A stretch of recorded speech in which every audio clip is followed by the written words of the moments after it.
They said the Mongol Empire could not be stopped. Not by walls. Not by kingdoms.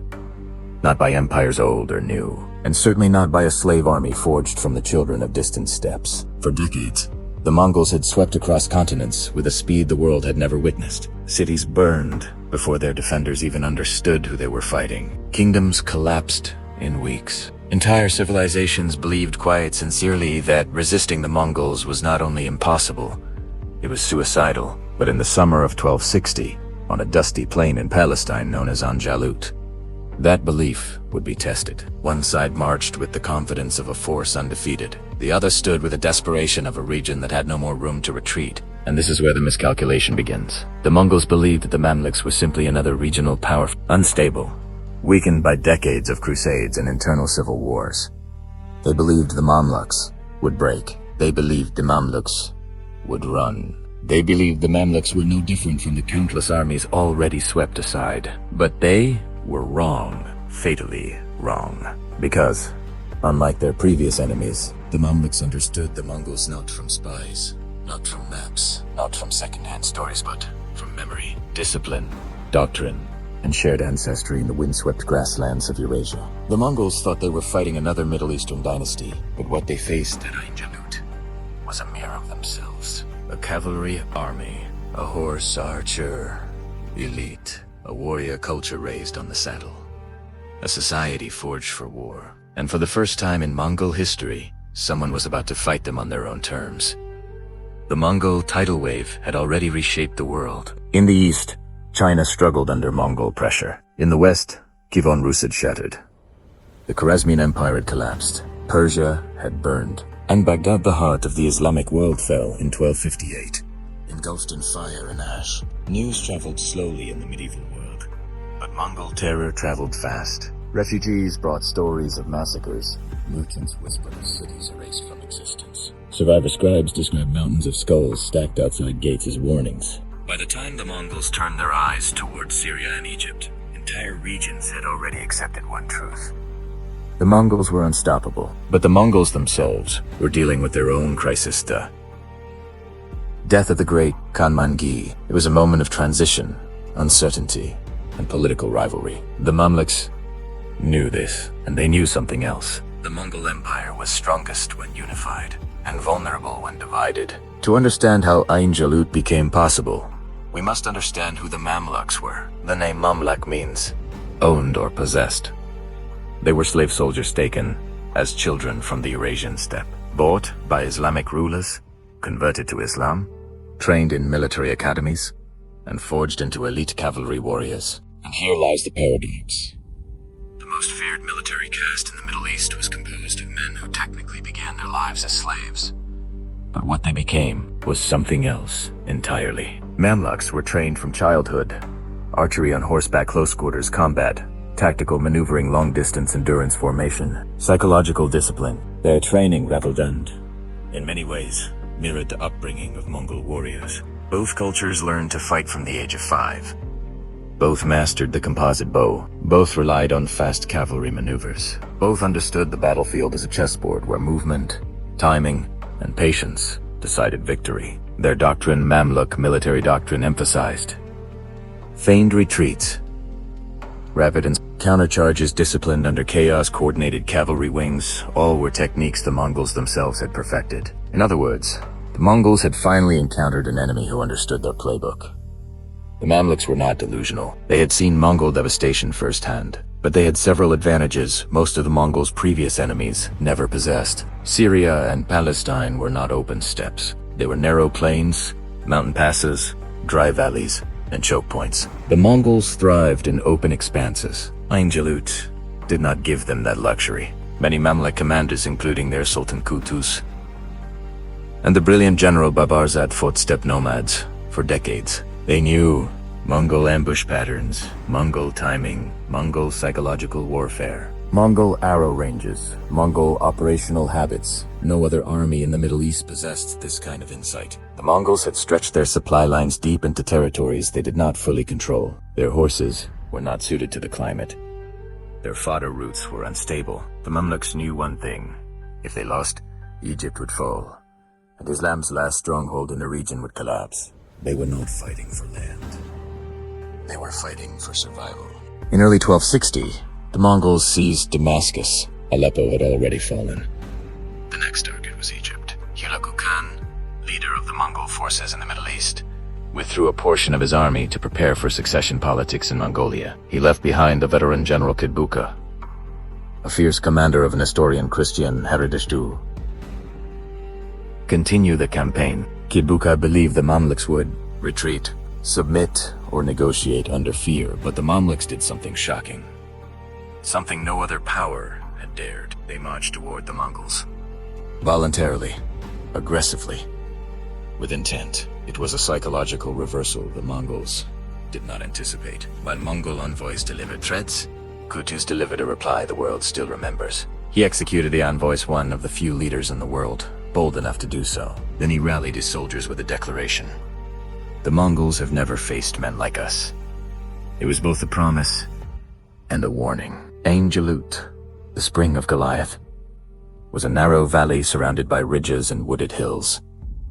A perfect place for ambushes, concealed cavalry, feigned retreats, maneuver warfare. Baibars, the military genius of the Mamluks, chose the battlefield himself. He knew the Mongols well. He understood how they moved when they charged, how they reacted to pressure, and he prepared a plan that mirrored Mongol tactics, but with a twist designed to exploit their assumptions. The Mongols expected a chaotic enemy, a direct assault or a panicked retreat. What they found instead was a disciplined army hidden in the landscape. Waiting for the moment, the Mongols overextended. As dawn broke over Ain Jalut, dust drifted in the air. Horses stamped nervously. Armor clinked softly. The ground was dry and cracked beneath them. Baibars led the vanguard, taunting the Mongol front lines.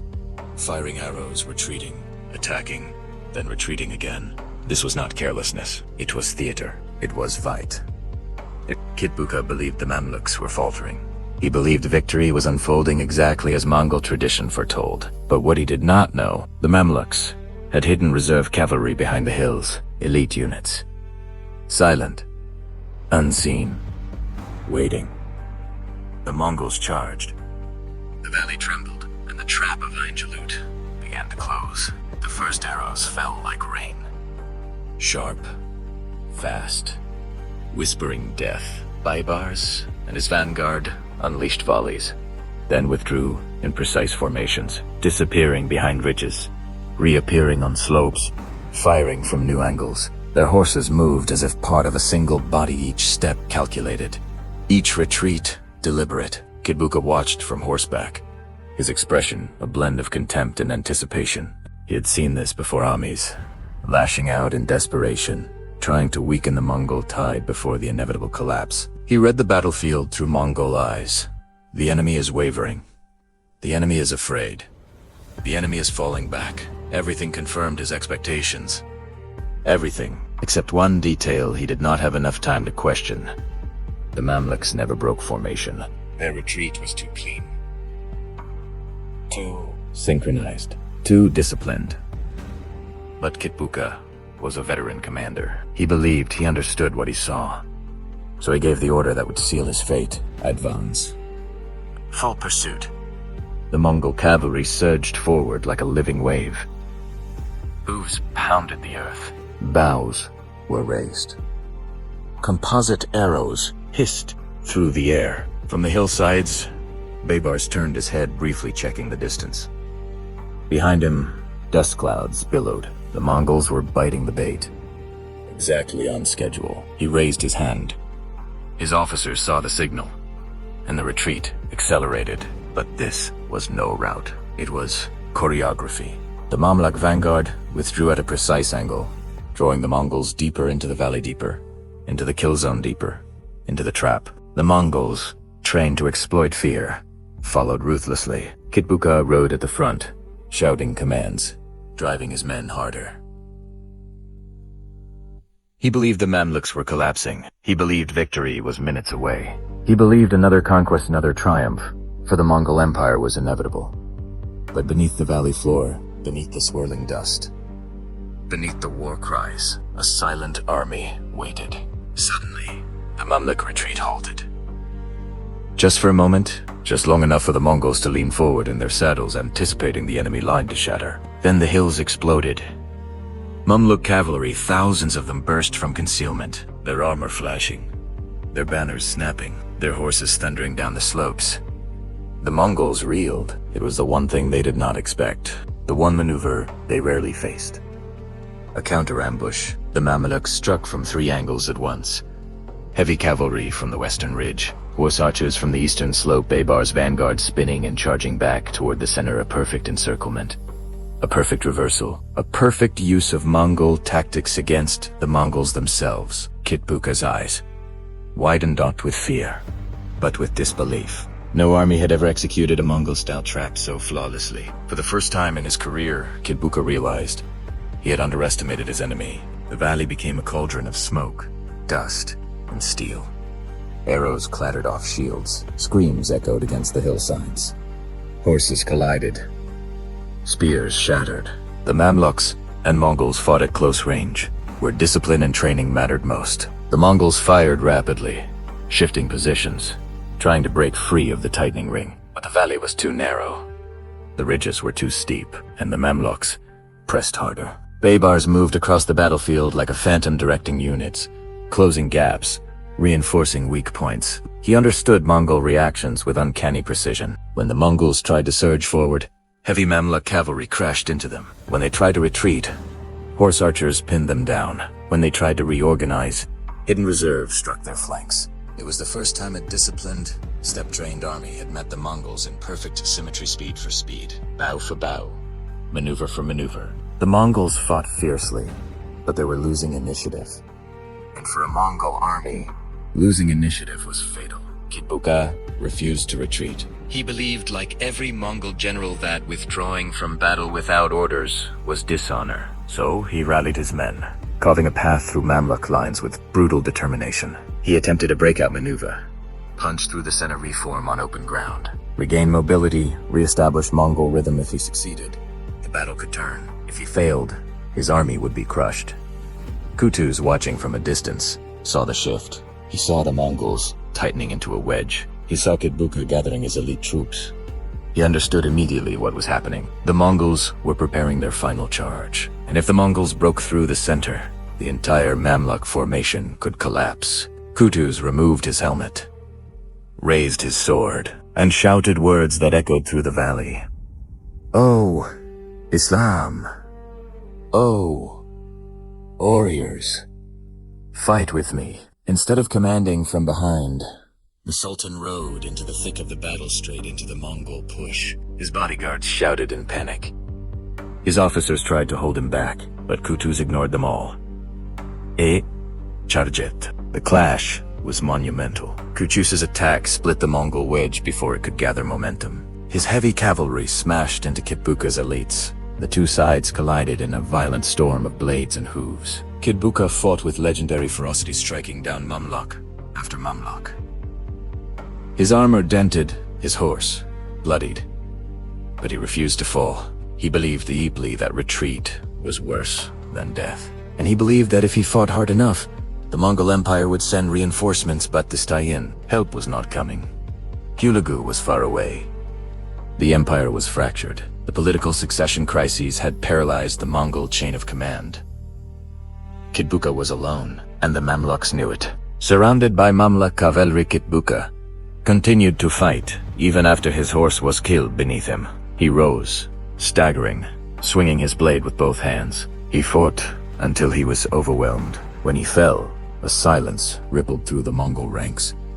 Their commander was dead, their center collapsing, their flanks shredded, their path of retreat blocked. For the first time in Mongol history, an entire field army in the Middle East was breaking. The Mongols began to withdraw, not in formation, but in panic. The Mamluks pursued them relentlessly. Arrows rained down on the fleeing forces. Cavalry units cut off escape routes. Within hours, the battlefield belonged entirely to the Mamluks. Ain Jalut, once just a valley between hills, had become the graveyard of Mongol invincibility. When the dust finally settled, the field was silent. Shattered arrows lay across the ground, broken lances, abandoned shields, horses wandering. But his Mamluk and Mongol alike covered the valley floor. Kutus stood among the survivors, his armor cracked, his sword bent. He looked over the battlefield with a mixture of exhaustion and awe. They had done what no one believed possible. They had stopped the Mongols. Not through luck, not through divine intervention, but through disciplined preparedness, tactical adaptation, understanding their enemy better than anyone else had. Ain Jalut was not just a victory, it was a message to the world and to history that even the strongest armies can fall when the right enemy stands in their path. News traveled slower in the 13th century, but when the message finally crossed deserts, mountains, and empires, it carried the same thunder in every language. The Mongols have been defeated, not pushed back, not delayed, not repelled by weather or terrain.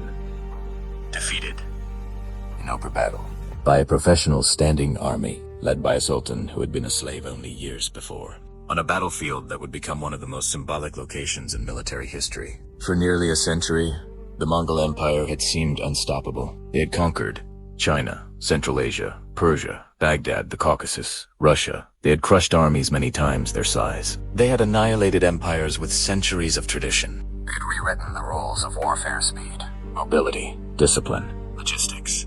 The Mongols believed, and the world believed, that they were invincible. Ain Jalut destroyed that illusion.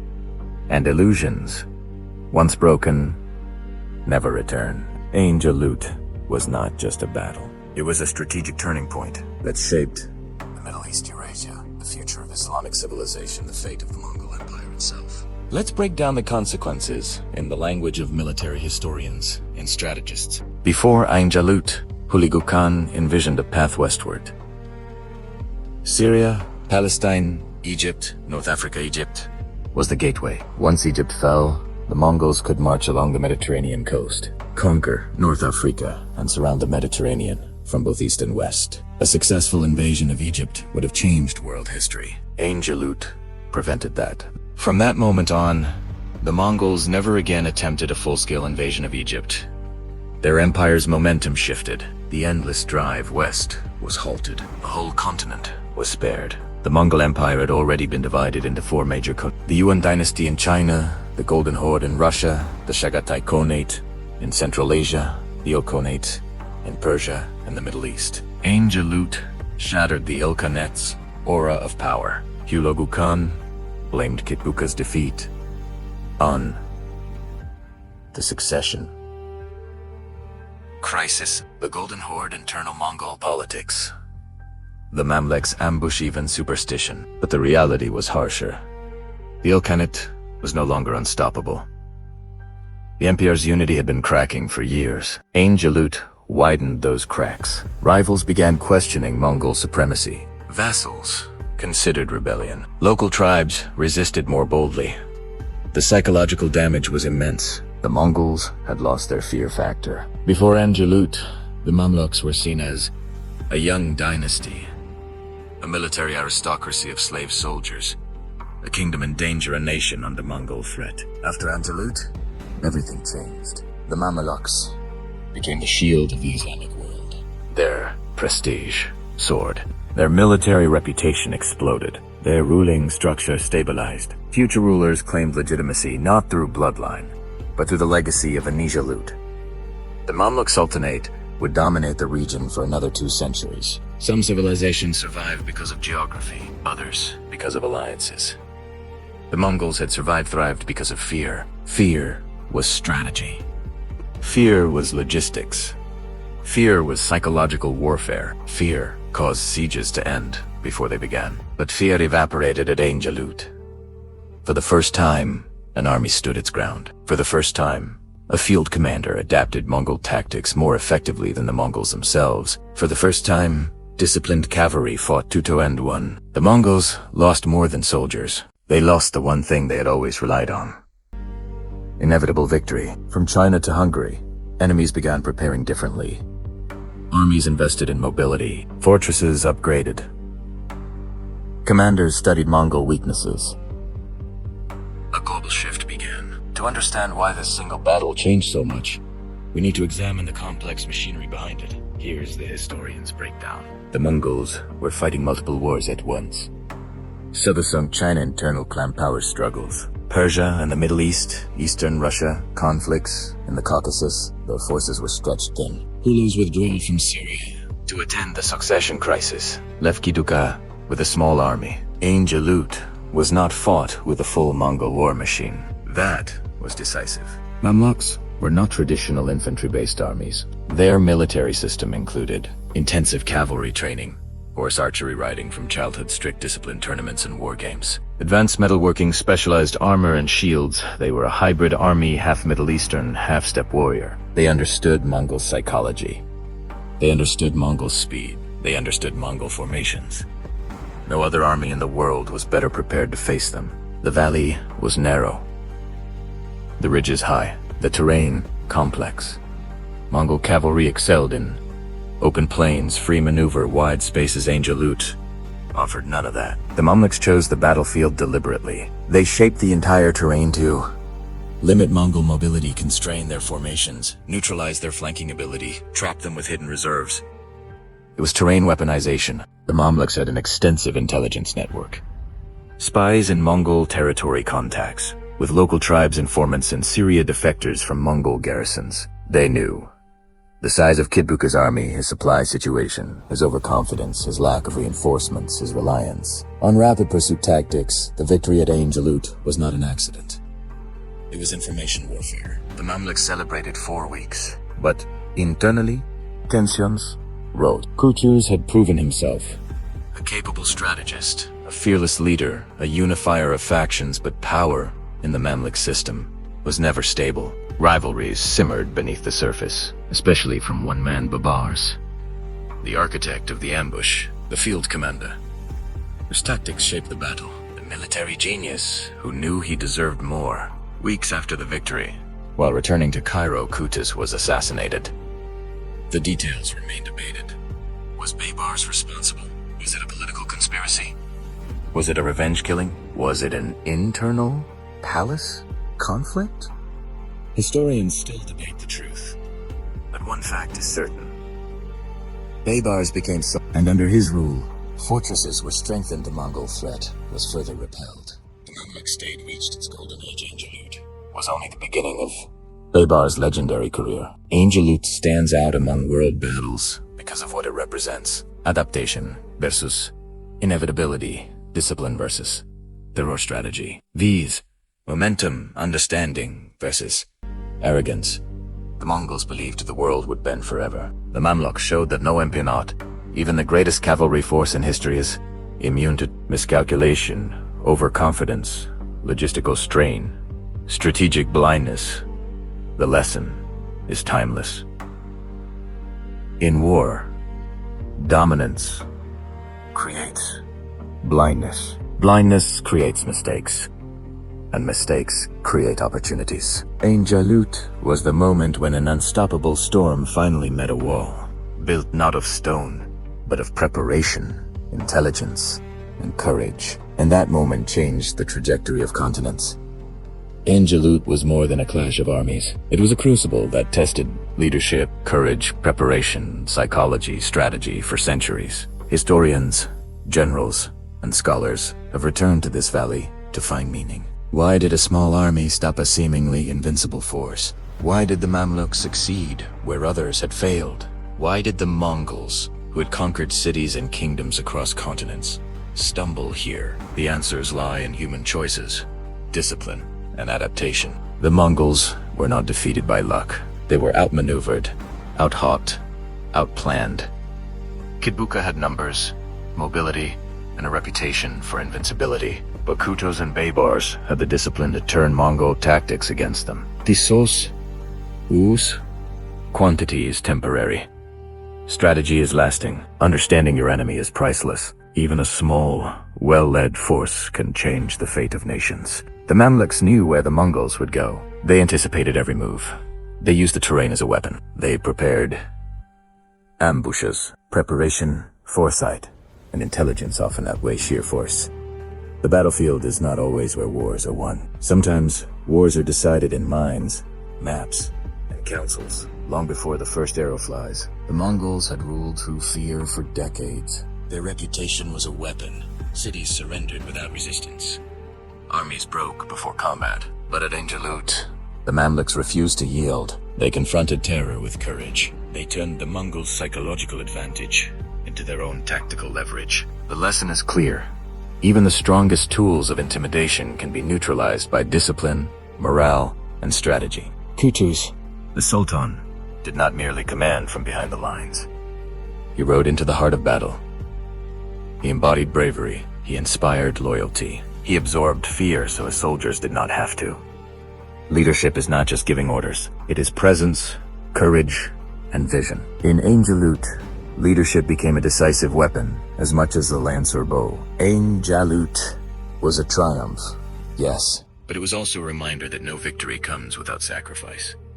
Thousands died on both sides. Kidbuka's loss symbolized the fall of Mongol invincibility. Kutus's later assassination revealed the fragile nature of power, even among the victors. The Mamluk victory preserved a civilization, but it required blood, risk, and immense courage. History does not reward the cautious. It rewards the prepared, the adaptive, and the brave. Let us step back.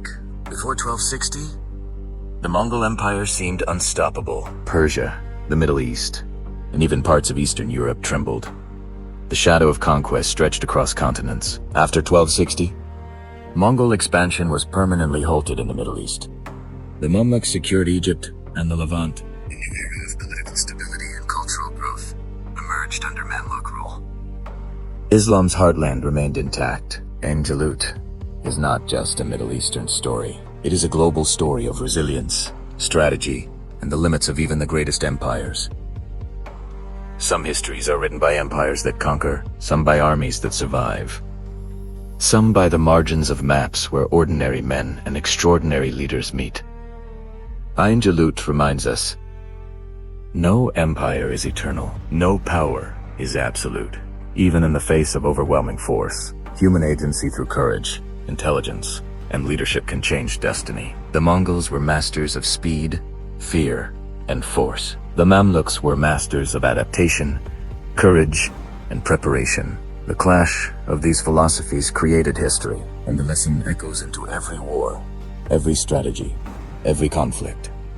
Strength is temporary without understanding. Numbers alone do not guarantee victory. Preparation, intelligence, and leadership can defy inevitability. Imagine the valley today. Dust settles on ancient stones. Arrows no longer fly. Horses' hooves no longer thunder. Silence blankets the hills. But if you listen carefully, historians say you can hear the echoes.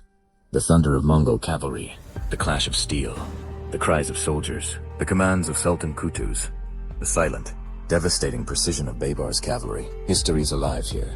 It whispers lessons in courage and wisdom. It reminds us that even in a world ruled by empires, human will can bend the course of destiny. Ain Jalut was a battlefield, a turning point. But it is also a story of strategy, adaptation, and human choice. A story that transcends centuries. A story that still teaches the world today that preparation, leadership, and courage can stop even the mightiest forces. The Mamluks and Mongols fought for power, but history remembers the lessons, not the dead. Ain Jalut shaped the Middle East. It shaped the Mongol Empire. It shaped our understanding of warfare itself. The Mongol Empire did not end here, but it did face limits it had never known. The Mamluk victory preserved civilizations, strengthened Islamic culture, and created leaders whose legacies endure to this day. The battlefield may be silent now. The army's gone. The banners faded, but Ain Jalut speaks. It teaches. It inspires. It reminds humanity that courage, strategy, and preparation can challenge even the unstoppable. And that is why Ain Jalut remains one of the most defining battles in world history.